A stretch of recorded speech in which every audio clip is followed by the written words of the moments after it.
Section 1. You will hear two students, Peter and Mary, discussing their new eating plan. First, you have some time to look at questions 1 to 5. You will see that there is an example that has been done for you. On this occasion only, the conversation relating to this will be played first. OK, Mary. I know I'm putting on weight with all my bad eating habits. That's right. Chocolate bars, pizzas, and all washed down with litres of soft drink. And with all the sugar in soft drink, I think we can say you're definitely overindulging, don't you think? Peter consumes far too much soft drink, so soft drink has been written in the space. Now we shall begin. You should answer the questions as you listen, because you will not hear the recording a second time. Now listen carefully and answer questions 1 to 5. OK, Mary. I know I'm putting on weight with all my bad eating habits. That's right. Chocolate bars, pizzas, and all washed down with litres of soft drink. And with all the sugar in soft drink, I think we can say you're definitely overindulging, don't you think? I know. I intend to definitely stop drinking that from now on. And that's part of the sensible eating plan that we have agreed we need to formulate. One that we can both follow. That's right. Sensible and practical. Allowing us to indulge in some sweet foods on occasions. On rare occasions. And we're going to cut out all the pizzas and hamburgers. Well, not totally. I thought you said pizzas could be eaten once a week. You know how I like pizzas. No, I said once every 2 months. Once a week was ice cream, not pizza. Yeah, that's because you like ice cream. I prefer pizza. Peter, if you want to lose weight, you need to be disciplined in both what you eat and what you do, which brings us to the issue of exercise. That's right. So, jogging twice a week and hiking on Saturdays, right? No, hiking is Sundays, allowing Saturdays for the light walking exercise. I've investigated and discovered there are a lot of walking trails around this suburb, with many beautiful places if you just look around. So what's happening this Saturday? A walk around the city? That's later in the month. This Saturday we'll visit Pine Park. Hill Park is nicer, with great views too. Yes, but we have to travel too far to reach Hill Park, so I ruled that out, and I love the smell of pines. And what about the weekday meals? Salads every night, I suppose. No, it's important to vary the meals so that the food remains interesting and fun. The only common factor is the fruit juice, but otherwise we'll have a variety of healthy fare, from salads to fish to lean meat. I'd rather have meat every night, but you're the boss. If you want to lose weight, you'll have to accept this program, okay? Okay. Before you hear the rest of the conversation, you have some time to look at questions 6 to 10.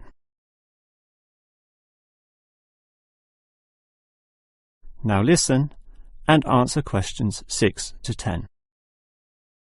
Now, Mary, you said we could have a little treat in our diet plan 3 times a week, specifically Tuesdays, Thursdays and Sundays. Yes, a very small treat, but something to reward us for all the discipline shown. Such rewards will motivate us to continue the diet. So on Tuesdays, what can I choose? You have a choice between a small serving of chocolate, ice cream or biscuits. OK, well, I'll go for the biscuits. I love those crunchy little things with my cup of tea. So do you, right? I do indeed, so I'll have them too, saving the ice cream for later. But I know how much you like ice cream, so why don't you save it for the end of the week? That will give you the motivation to keep going, and you can have chocolate midweek. That's a good idea, but I think the most important thing is for you and I to eat different things on those other 2 days. Well, if you think that way, I'll eat the ice cream on Thursdays, not the chocolate, OK? Well, if you're having that, then I can't have ice cream. In order to be different, I'll have the chocolate. So we can compare our different snacks, and maybe even share a little with each other. Exactly. And the variety and fun involved will take our minds off wanting more. Eating for fun. A good idea. And then you can have the chocolate on Sunday, right? But I like biscuits. Actually, I want biscuits again to have with my cup of tea. But you have the biscuits on Monday, remember? And we can't repeat. Oh, come on. This isn't fixed in concrete. I can have them again instead of chocolate. You might like variety, but I don't. I'm a creature of habit. Well, the whole point of this was to taste different snacks. But if you want the same thing, okay. I, for one, am sticking to the original plan, with ice cream to finish the week and not another dose of chocolate. That is the end of section 1. You now have half a minute to check your answers. Now turn to section 2. Section 2. You will hear a childcare worker telling some mothers about the advantages of her centre. First, you have some time to look at questions 11 to 16. Now listen carefully and answer questions 11 to 16. Hello everyone, and welcome to the Stanfield Childcare Centre. Now I know you're all new mothers and you like to cling to your children. You've certainly spent a lot of time raising them to the age of 4 and are perhaps reluctant to leave them here at our centre. Well, one of the first things you should understand is that here it is safe. Very safe. Look around and you'll see that every room has padded walls. Other centres have standard painted walls, but here we have invested a lot to ensure your children will not hurt themselves when running around and possibly tripping over. This padding extends around all corners. That is, the areas most likely to bruise and cut your active little child. So, you can rest assured that any accidents of a physical nature are not likely to happen here. Now, you don't want to dump your child at this centre and let them waste their time. You want them to learn, and that's one of the greatest assets of our establishment. Our staff are not only trained childcare workers, but all of them have a special skill which they can impart to your child. Whether it be teaching the ABC, some basic mathematics, artistic skills, or physical education. We are particularly known for our preschool literacy program and have a wealth of learning toys specially designed to develop your child's potential. Of course, one concern many mothers have is that, in environments such as these, colds and flus and other viral nasties can be easily spread around. It's a very legitimate concern, and one which we take seriously, and we pride ourselves on our precautions. For a start, unlike most centres which clean with standard detergents, we disinfect every service at the end of every day, using a special disinfectant wash. Some places just wipe surfaces daily with a damp cloth, but not us, and that's just the start. We also physically check your children when they arrive every day, and if we feel your child is sick, we ask him or her to wear a face mask to ensure germs are not transmitted. If your child is noticeably sick, then we ask you to take them back home to recover. This might sound a little unkind, but we hope parents can understand that these measures are for the benefit of all. Before you hear the rest of the talk, you have some time to look at questions 17 to 20.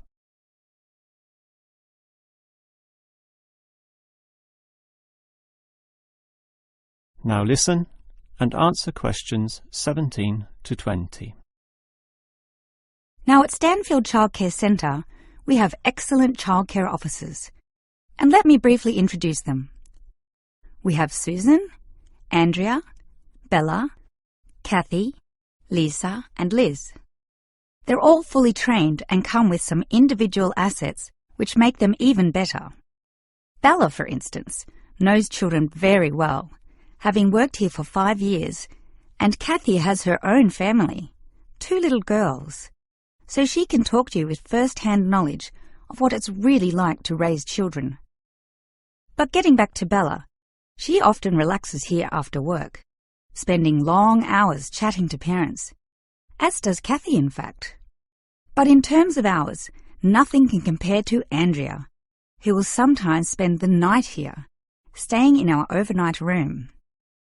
Why?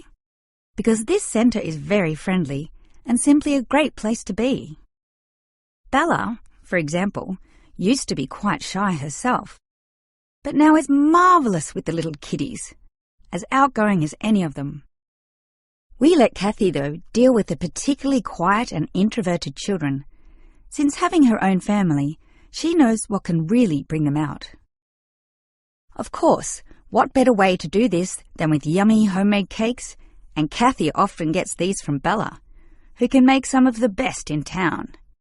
Yes, everyone here brings something special, which is why we're one of the best childcare centres in the business. That is the end of section 2. You now have half a minute to check your answers.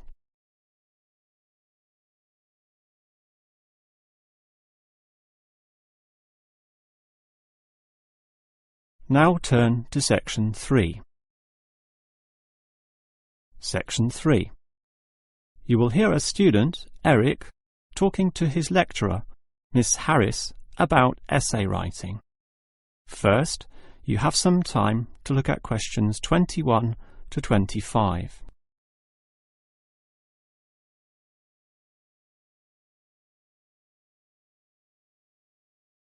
Now listen carefully and answer questions 21 to 25.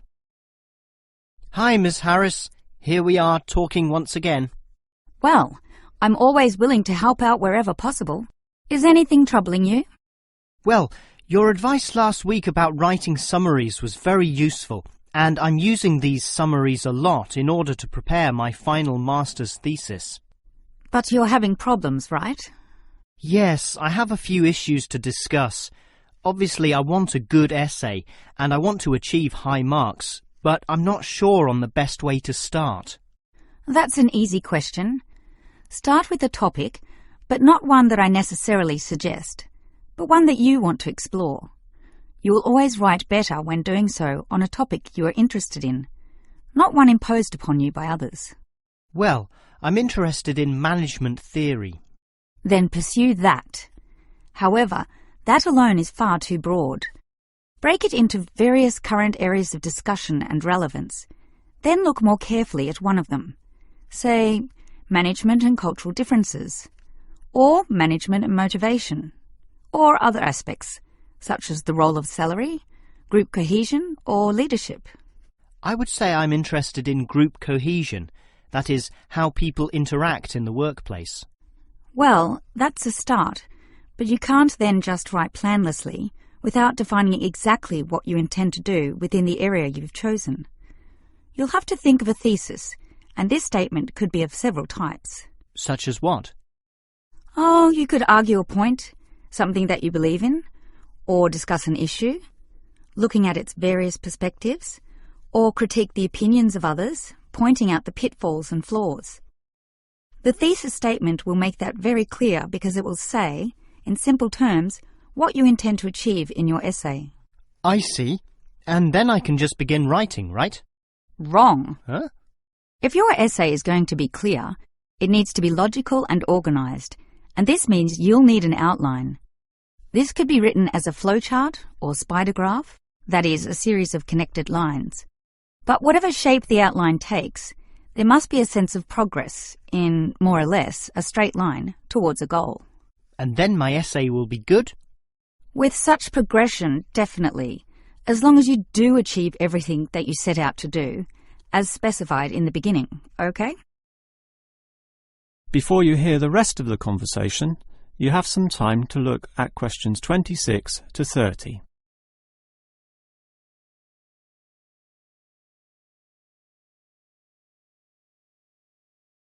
Now listen and answer questions 26 to 30.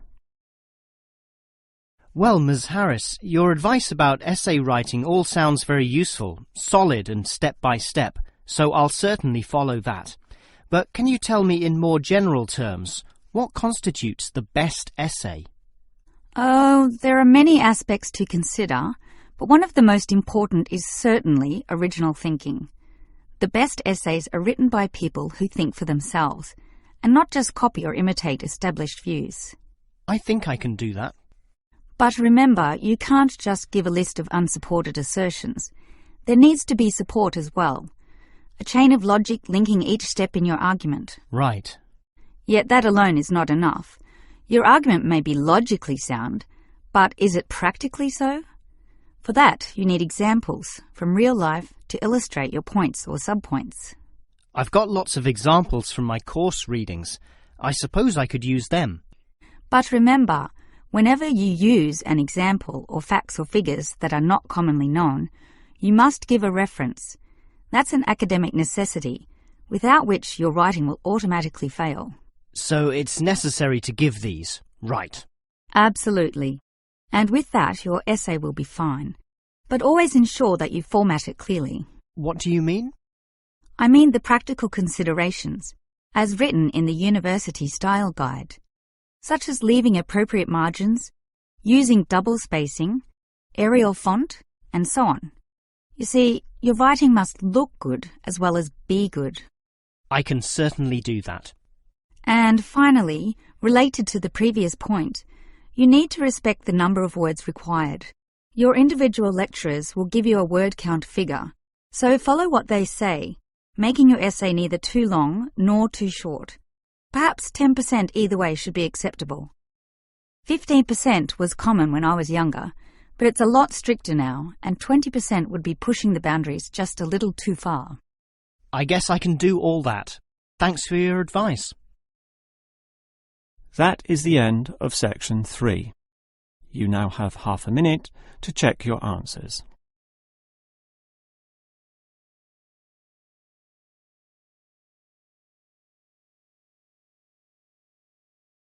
Now turn to section 4.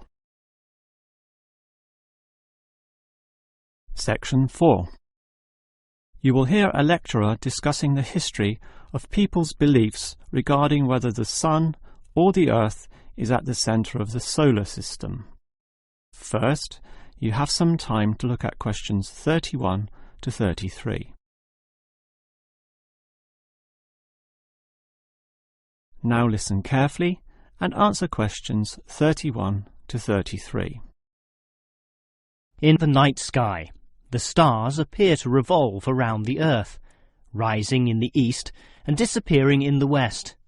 The Earth itself seems solid, fixed and stable, and such common sense perception suggests that the Earth is the centre of the universe. This is known as geocentrism, with geo meaning Earth, and all pre-modern civilizations drew this conclusion. We now know, of course, that the Earth revolves around the Sun, and this is called heliocentrism, with helio meaning sun. But historically, it took quite a while for this to be deduced. As early as the 3rd century BC, an ancient Greek astronomer, Aristarchus of Samos, proposed heliocentrism, but received little support from his peers. Similarly, throughout subsequent history, isolated individuals proposed this new idea, but again, no one was listening. Geocentrism just seemed too logical to refute. Geocentrism also fitted the views of the established Christian Church, who could quote biblical passages such as, "The world also shall be stable, that it be not moved." Those who dared disagree were subject to accusations of heresy, often with dire punishments to follow. The trouble was, as the night sky was observed more closely, that simple revolution of the stars proved not so simple at all. In relation to the other stars, some steadily wandered in given directions, then sometimes reversed for months, and disappeared altogether. They were called planets, meaning wanderers. In addition, the position of the Sun and Moon altered slightly over the year, and comets, those mysterious glowing spots, would come and go. In order to predict the motion of the planets and accurately serve the primary purpose of navigation for sailing ships, increasingly elaborate mathematical models were needed, a sure sign that something was not quite right. before you hear the rest of the lecture, you have some time to look at questions 34 to 40.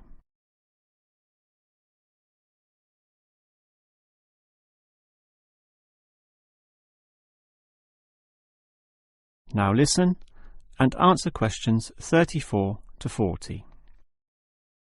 Heliocentrism, or the belief that the Sun is the centre of the solar system, still needed a mathematically sound description before it could be scientifically accepted. And it was a Polish astronomer, Nicholas Copernicus, who in 1543 first published this. This event is sometimes referred to as the Copernican Revolution. Copernicus himself certainly feared the consequences of his proof, knowing full well it might invoke the anger of the established church. Probably for this reason, he waited until the last year of his life, when he was sick and dying, to release his findings. In addition, the preface of the book, written by a respected member of the church, stated that the model was not necessarily correct. As a result of this, there was no revolution whatsoever. In fact, the book received scant attention in the subsequent decades, apart from a few irate clergymen who angrily dismissed the whole scheme as irrelevant. Yet the following generations of astronomers did not always fare so well.